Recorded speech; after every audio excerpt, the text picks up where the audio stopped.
सेठ था,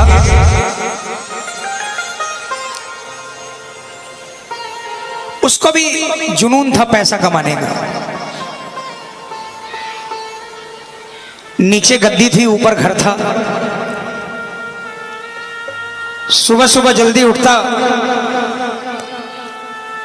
घर के सब लोग सोए रहते, नीचे आकर अपने व्यापार में लग जाता।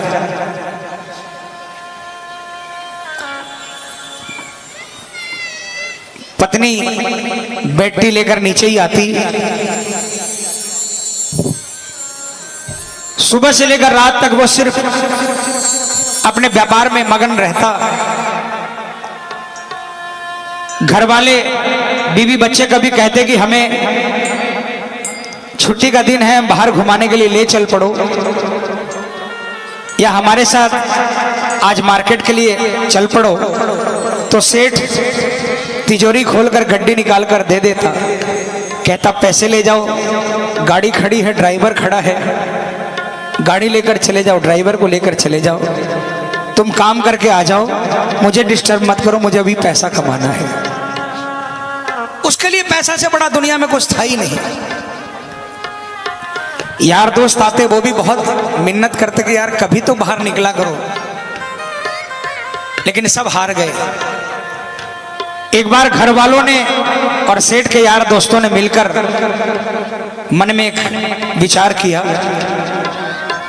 2-3 दिनों की छुट्टी लगातार पड़ रही थी और घर वालों ने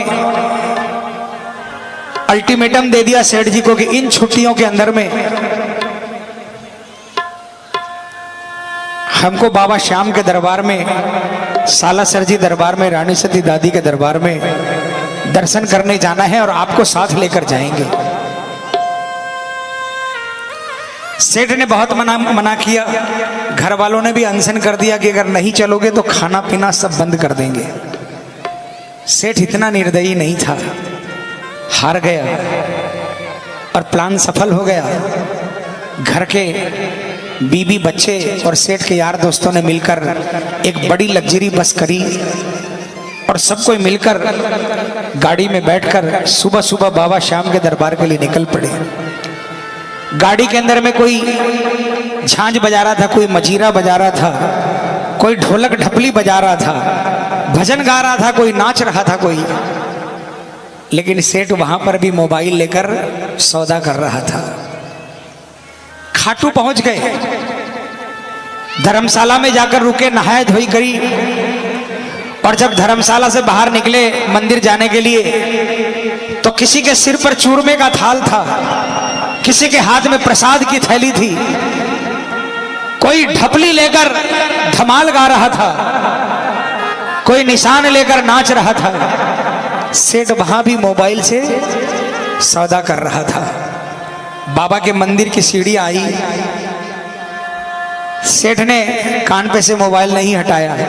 अब की बार उसकी धर्मपत्नी ने झपट्टा मारकर मोबाइल छीन लिया।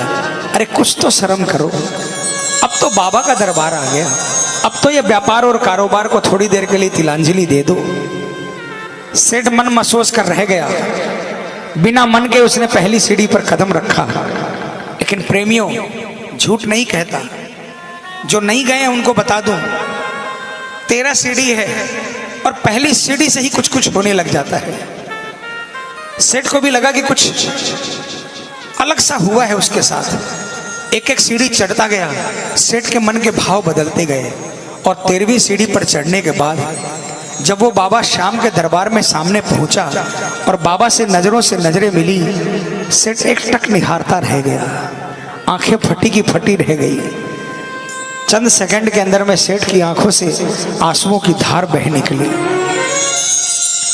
और सेठ मन ही मन बाबा से कह रहा है, बाबा मैंने तो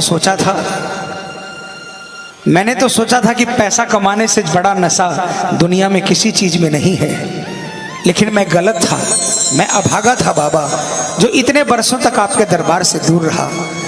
आज आपकी आंखों में झांक कर देखा, जो नशा आपकी आंखों में है उस नशे के आगे दुनिया का हर नशा फीका है बाबा।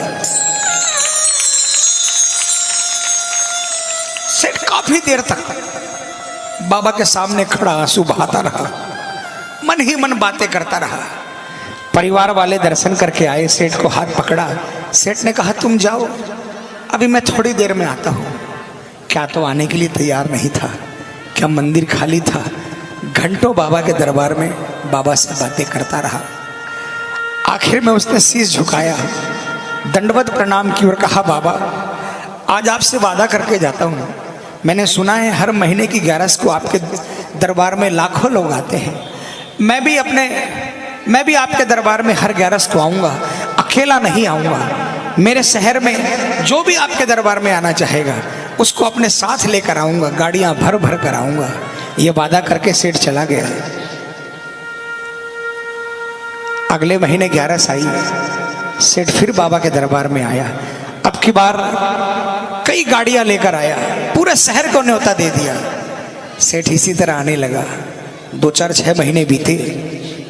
एक 11 के दिन जब सेठ घर से निकलने लगा, मुनीम जी आवाज लगाई। मुनीम ने, सेठ जी कहाँ जा रहे हो? सेठ ने कहा मूर्ख तुझे पता नहीं आज 11 है, मुझे बाबा श्याम के दरबार में जाना है। मुनीम ने कहा सेठ जी आपको शायद याद नहीं, कल एक व्यापारी का फोन आया था जो कि बाहर से आ रहा है और 50-60 लाख का व्यापार है, सौदा है, और आज शाम को वो वापस देश से बाहर चला जाएगा। अगर ये सौदा हाथ से निकल गया तो बहुत नुकसान होगा।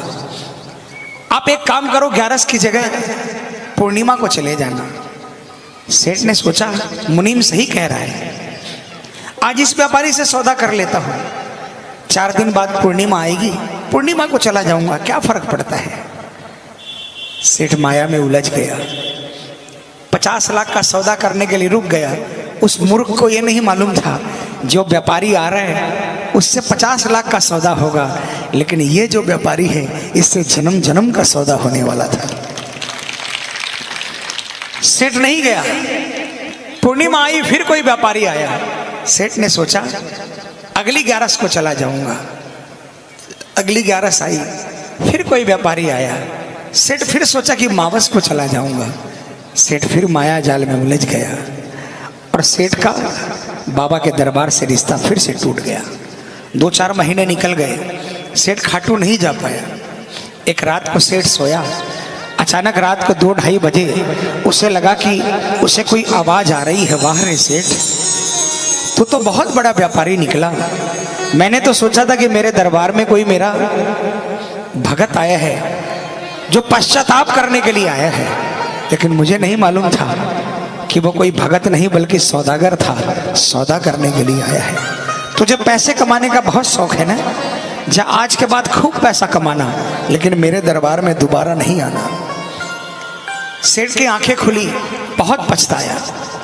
उसने सोचा कि अभी के अभी खाटू जाऊंगा, लेकिन बाबा को मंजूर नहीं था। बिस्तर से उतरने के लिए जैसे ही पांव नीचे किए, सेठ अपने पांव पर नहीं खड़ा हो पाया।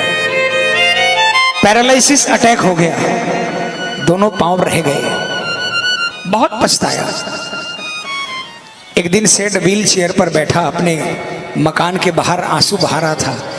एक डाकिया बगल से निकला। सेठ ने डाकिया को आवाज लगाई, है डाकिया, तुम तो कलकत्ता, दिल्ली, बंबई न जाने कहां कहां का संदेशा ले जाते हो, क्या मुझ गरीब का एक संदेशा मेरे बाबा श्याम के दरबार में ले जाओगे?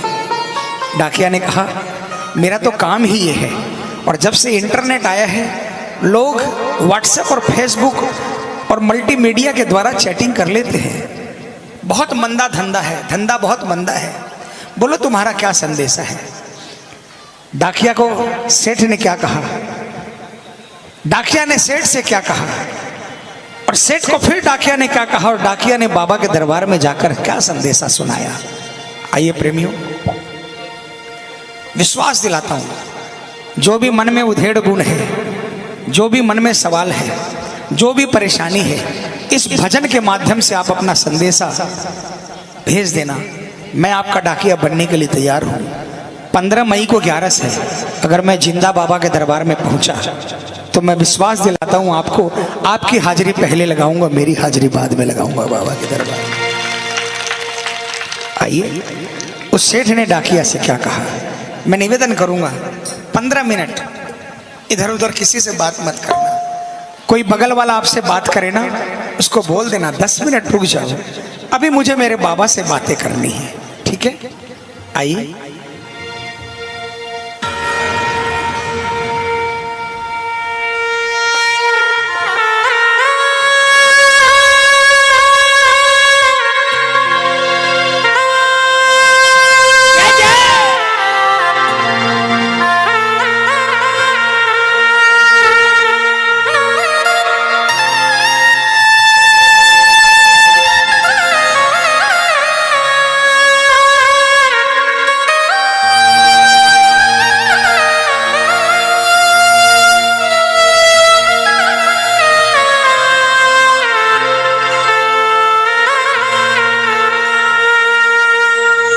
डाकिया जा रे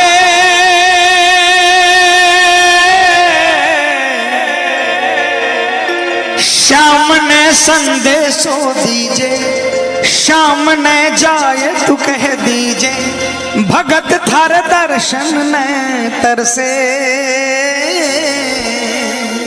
समझ में आया? थोड़ा मारवाड़ी है, समझ में आ जाएगा, मैं समझा दूंगा। उठाओ ना हाथों को, कौन कौन संदेशा भेजना चाहता है? मिलकर तालियां बजाकर बोलेंगे क्या? डाकिया जा रे श्याम ने संदेशो दीजे, श्याम ने जाए तू कह दीजे, भगत थार दर्शन में तरसे। डाकिया जा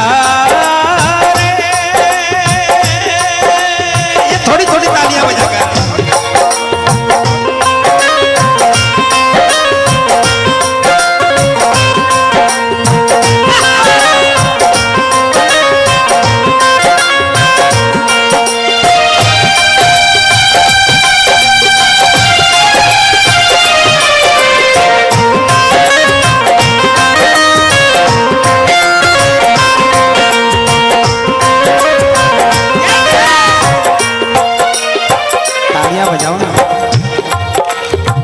डाकिया ने कहा कौन से गांव थारो श्याम बसो है, इतनो मान बता दे सेवक रे।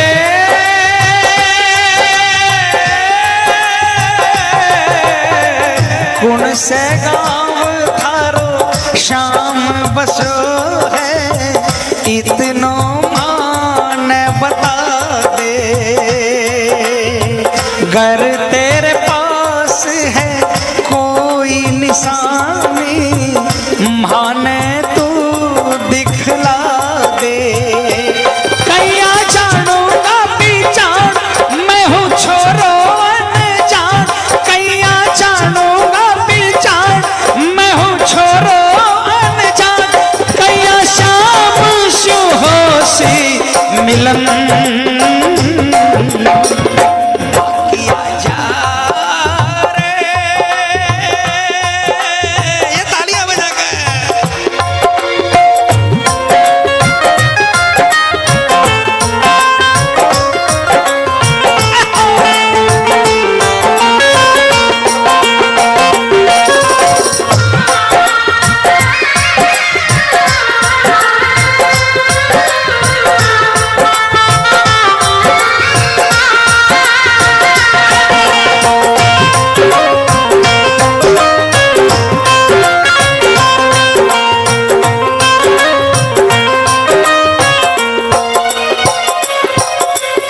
किसको किसको ठिकाना पता है खाटू का? तालियां। सेठ ने कहा खाटू में है श्याम जी को मंदिर, शिखर ध्वजा लहरावे। डाकिया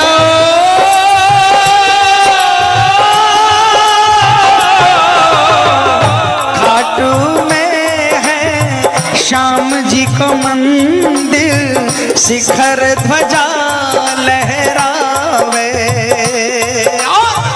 डोडी पर हनुमान विराजे, सेवक चवर ढुलावे। हो पाके नौबत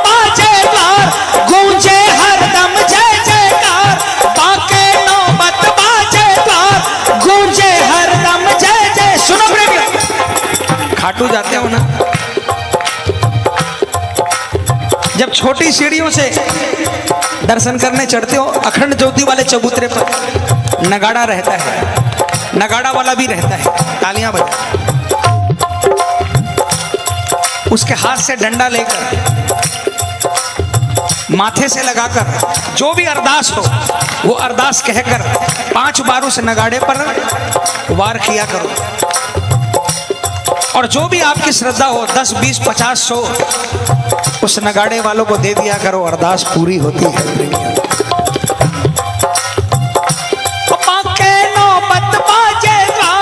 गूंजे हरदम जय जयकार, बांके नौबत बाजे द्वार, गूंजे हरदम जय जयकार, सज धज बैठे है श्याम सजन,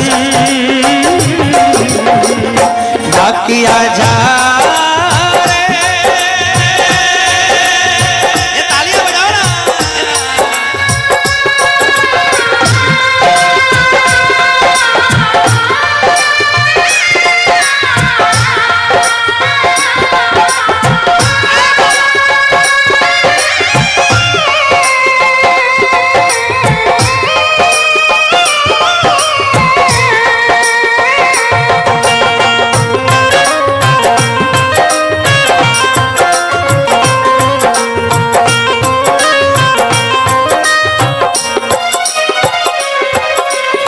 डाकिया सेठ से विदाई लेकर निकला, खाटू पहुंचा, बस से उतरा, लोगों से पूछा भैया श्याम बाबा का मंदिर कहाँ है? लोगों ने बताया बाबा के मंदिर के पास पहुंचा। डाकिया भी सीढ़ी पर कदम रखा, डाकिया को भी कुछ अजीब महसूस हुआ। डाकिया सीढ़ी चढ़ता चला गया, 13वीं सीढ़ी पर पहुंचा। ध्यान देना, जब कोई कोरियर वाला आता है, डाकिया आता है, घंटी बजाता है, और जब आप दरवाजा खोलते हो ना तो डाकिया या कोरियर वाला पहले आपको नहीं देखता, पहले अपने झोले में हाथ डालता है और झोले से आपकी चिट्ठी निकालता है, फिर आपकी तरफ देखकर आपकी चिट्ठी आपको सुपुर्द करता है। अभी तक डाकिया ने बाबा को नहीं देखा था। तालियां बजाना।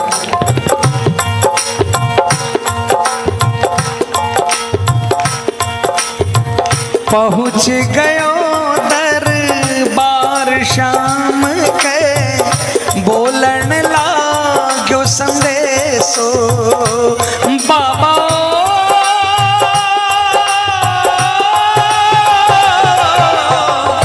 बन बैठो कद श्याम दीवानो, कुछ ना रयो अंदेशो। डाकिया ने जैसे ही अपने थैले में हाथ डाला, चिट्ठी निकाली ना, बाबा की तरफ देखा, डाकिया के होश उड़ गए, चिट्ठी हाथ से छूट गई। डाकिया की आंखों में भी आंसुओं की धार बह गई, फूट फूट कर रोने लगा। संदेशा सुनाना भूल गया। अचानक उसे लगा कि कोई आवाज आई। अरे डाकिया, तू जिस काम के लिए आया है वो काम तो बता। डाकिया बाबा के चरणों में गिर गया। उसने कहा बाबा, मैं अभागा डाकिया, जिंदगी के 40 साल साइकिल के 2 पहियों पर बिता दिए। इसका संदेशा उसको सुनाया, उसका संदेशा उसको सुनाया, मेरी सुनने वाला आज तक कोई नहीं आया। रिटायरमेंट के 2-3 महीने बाकी बचे हैं। ये तो भला हो उस सेठ का जिसने मुझे आपके दरबार का पता बता दिया। मैं सेठ का संदेशा जरूर लेकर आया हूं, लेकिन अब आपसे विनती करता हूं, मुझे यहां से नहीं जाने दो बाबा। अपने चरणों की सेवा दे दो, कुछ नहीं चाहिए। दिन भर आपकी और आपके भक्तों की सेवा करूंगा। आपके प्रसाद की अगर आधी रोटी भी मिल जाएगी उसी में संतोष करके अपना जीवन बिता दूंगा। बन बैठो कद शाम दीवानो, कुछ ना रहो अंदेशो। ओ आखड़ ल्यासो बरसीदार, चैया सावन की फुहार। आखड़ ल्यासो बरसीदार, चैया सावन की फुहार। देख सावरिया बोलो यह वचन।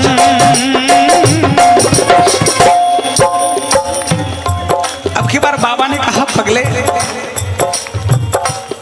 तुझे वापिस भेजने के लिए थोड़ी बुलाया है मैंने, तुझे अपने पास रखूंगा, लेकिन मेरा एक छोटा सा काम कर देगा। जब भवसागर पार करने वाले ने केवट से कहा कि मुझे गंगा पार करा दे, वो चरणों में गिर गया। डाकिया फिर चरणों में गिर गया। दुनिया का काम बनाने वाले आज मुझ गरीब को कह रहे हैं कि मेरा एक काम कर देगा। बाबा ने कहा, डाकिया, ए भैया, हेलो, ए भाई साहब,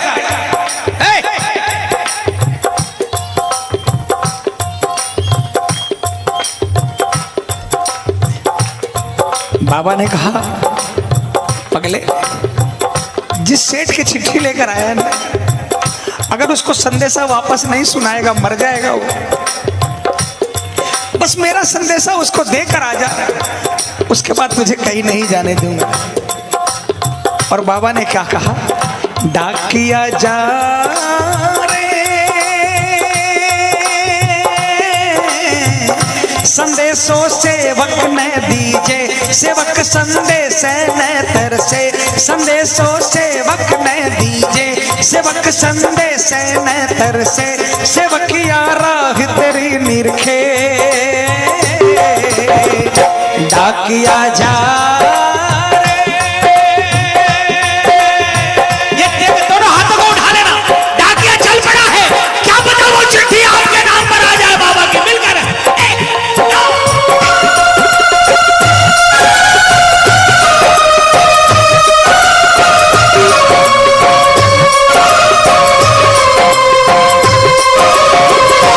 चिट्ठी आई है, चिट्ठी आई है, बोलो बोलो बोलो। चिट्ठी आई है, चिट्ठी आई है, ओ चिट्ठी आई है खाटू से, चिट्ठी आई है, बोलो। चिट्ठी आई है खाटू से, चिट्ठी आई है। बड़े दिनों के बाद मेरे श्याम धनी को और बड़े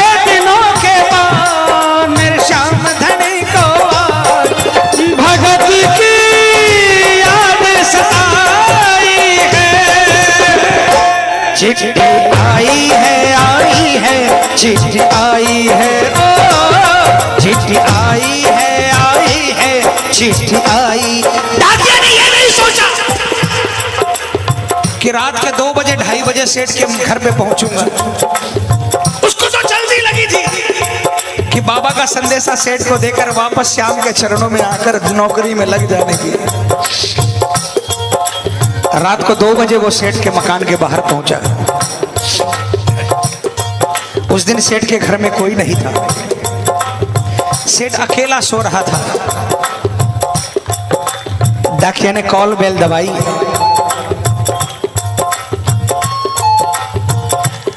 अचानक सेठ की नींद खुली। उसने सोचा आधी रात के वक्त कौन आया। अचानक उसे याद आया, डाकिया आया है, मेरे बाबा का संदेशा लेकर आया है। उठकर बैठ गया,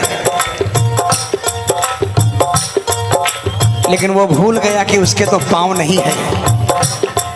घसीटते घसीटते व्हील चेयर पर पहुंचा और व्हील चेयर को धकेलते धकेलते दरवाजे तक पहुंचा। तालियां बजाना।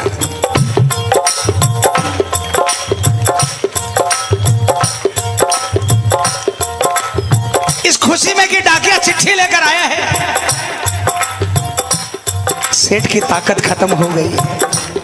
उसने दरवाजे का हैंडल नीचे करने की कोशिश की, खुशी में सारी ताकत खत्म हो गई।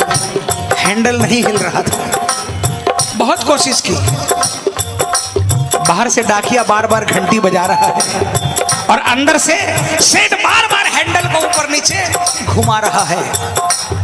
आग बाहर भी लगी है, आग अंदर भी लगी है। अंदर आग इसलिए लगी है कि जल्दी से जाकर डाकिया के गले लगूं और बाबा का संदेशा सुनूं, और बाहर आग इस बात की लगी है जल्दी से सेठ को संदेशा देकर बाबा के चरणों में सेवा करने के लिए पहुंच जाओ। काफी समय बीत गया, सेठ की आंखों में आंसू आ गए और अचानक उसने आओ देखा न ताओ और हैंडल पर हाथ रखकर एक जोरदार जयकार लगाई, हारे के सहारे की, और उसने जोरदार ताकत लगाई, हैंडल नीचे हो गया, दरवाजा खुल गया और सेठ बाहर डाकिया के चरणों में जाकर गिर गया। सेठ डाकिया के चरणों में गिर गया, डाकिया सेठ के चरणों में गिर गया। दोनों गले लगने लगे। डाकिया ने चिट्ठी निकालकर सेठ के हाथों में दी। सेठ ने कहा नहीं, मुझ पापी को मत दो, आप तो मेरे बाबा के करीब जाकर आए हो, आप अपने हाथ से मुझे संदेशा सुना दो। बाबा ने क्या कहा?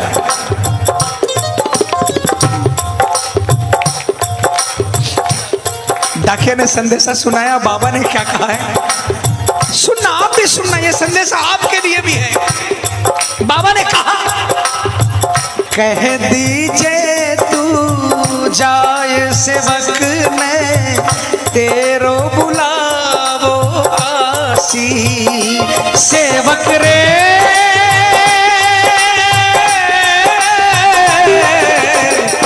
कह दीजिए तू जाए सेवक ने तेरो बुलावो आसी, सबकी आस पुराऊं तो तू कैया रह जासी, तेरी सारी जानू बात पूरी करशूं मन की आस, तेरी सारी जानू बात पूरी करशूं मन की आस, पर बढ़ा मेरे काने कदम। डाकिया सेठ, बाबा ने कहा कह देना सेठ को जाकर, तेरी सारी बात जानता हूं और तेरी हर आस पूरी करूंगा, लेकिन पहला कदम तुझे बढ़ाना पड़ेगा। तू मेरी तरफ एक कदम बढ़ा, उसके बाद तुझे कुछ करने की दरकार नहीं, फिर मैं तुझे अपनी गोदी में लेकर चलूंगा। किसको किसको विश्वास है? पूरे हाथ उठाना, पूरे पूरे, और जोरदार तालियां बजाकर बस।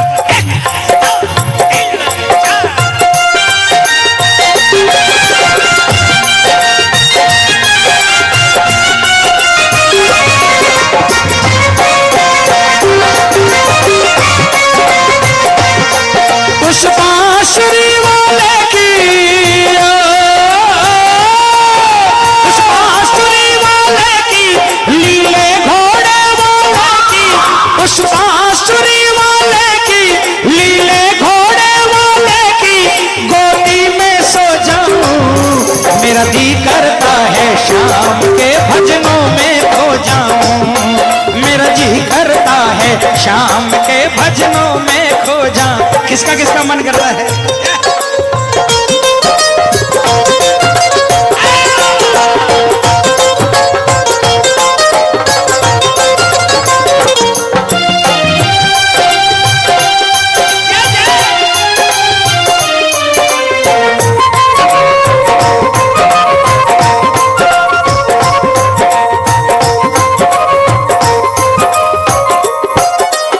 और जो ही बाबा का संदेशा सुना, सेठ नाचने लगा। तालियां बजाओ ना। सुन संदेशो सांवरिये को मनडो घणो हरसायो, बोलो बोलो।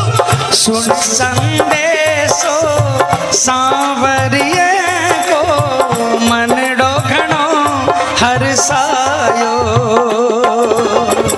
बंध गया पाँव में घूघरिया सा, मन को मोर यो पायो, हमारो श्याम बड़ो दिलदार, हो जाओ लेवन में तैयार, हमारो श्याम बड़ो दिलदार, हो जाओ लेवन में तैयार,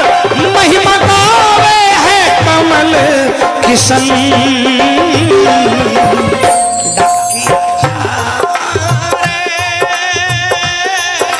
देखो आपका डाकिया मैं हूं, कोई फीस नहीं लूंगा। भजन खत्म हो गया, मेरी तरफ से आखिरी लाइन है, पूरे हाथ उठा लो, पूरे पूरे और जोरदार आवाज में सिर्फ ये 2 लाइनें कह देना, विश्वास दिलाता हूं आपका संदेशा बाबा के दरबार में पहुंच जाएगा। क्या डाकिया जा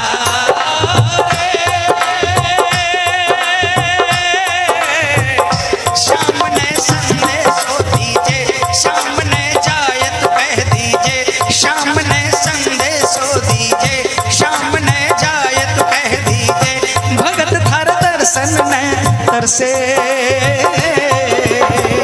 डाकिया जा रे, डाकिया जा रे, डाकिया जा